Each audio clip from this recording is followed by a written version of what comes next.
Знойный августовский день 1927 года в Сухумской бухте бросил якорь пароход «Пестель». Судно было предназначено для перевозки небольшого количества пассажиров и грузов. Доставка грузов была для сухумчан обычным делом, но не в этот раз. На берегу собралось много народу, так как «Пестель» привез 4 обезьяны.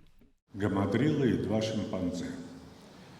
И это год считается началом прекрасного научного учреждения Сухумского питомника обезьян, который через какое-то время стал уже всем известным институтом экспериментальной патологии и терапии, и который послужил образцом для строительства в дальнейшем многих приматологических центров. Впервые о создании питомника обезьян в Сухуме для медицинских целей заговорил ученый Илья Мечников. В жизнь эту идею воплотил комиссар здравоохранения Семашко.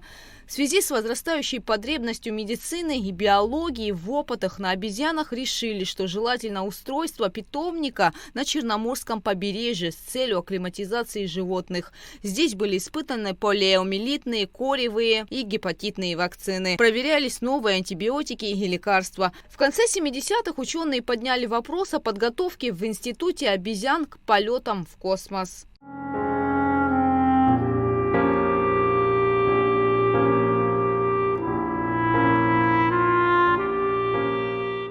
С нашего питомника полетели 4 пары обезьян. 5-я пара, подготовка их наземной, была закончена окончательно. И с началом войны эту 5-ю пару передали в Адлерский институт приматологии. А 6-я пара уже была готовилась в институте приматологии. В институте изучали вопросы долголетия и опасные вирусы. Добрались и до коронавирусной инфекции, но исследовать в полной мере не успели. Началась грузино-абхазская война. В конце 80-х годов у нас в институте опять-таки случилась эпидемия коронавирусного заболевания на обезьянах. Да, она отличается, но больше, то есть этих отличий намного меньше между человеком и обезьяной. И в течение этого заболевания и так далее, и так далее. И был выделен у 2 видов обезьян вирус. И он помещен в реестр вирусов Минздрава СССР. На основе этих вирусов была выстроена модель на макаках-резусах. И вы знаете, если бы не эта война, то человечество целиком было бы лучше готово. Ведь вспомните, после того, как началась пандемия, человечество где-то до 1,5 месяцев, наверное, разрабатывали наборы для определения этого заболевания.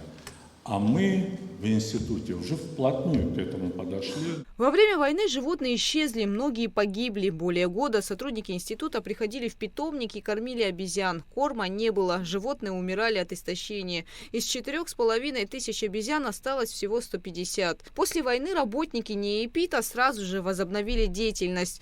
Только уже проводилось лечение, а не исследование. В течение 3 лет ученые следили за здоровьем приматов. Лишь к 1996 году они отметили восстановление животных. Сегодня в стенах исследовательского института располагается базовая кафедра экспериментальной медицины и биологии Абхазского государственного университета. 18 заведующих кафедрами не явились после войны. Представьте себе. И постепенно мы стали наращивать. И в этом очень большую помощь оказывал НИИПИТ. Многие говорят, вот, давайте открывайте медицинский факультет. Это особая специальность, не вам мне говорить. Да. Но кое-какие шаги мы в этом плане уже предпринимаем. Не торопясь, мы это все сделаем.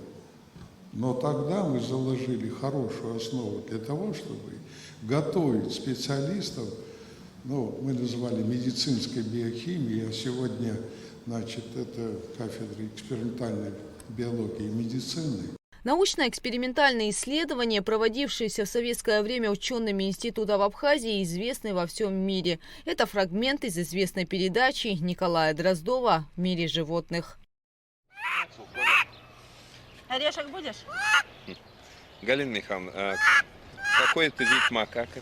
Это макак резус, детеныш. Сколько ему сейчас месяцев? Ему 10 месяцев, 11-й пошел. Уже от родительницы его отняли? Да, он отобран от матери, самостоятельно живет в детском садике. Но ему хорошо там, чем вы его кормите сейчас?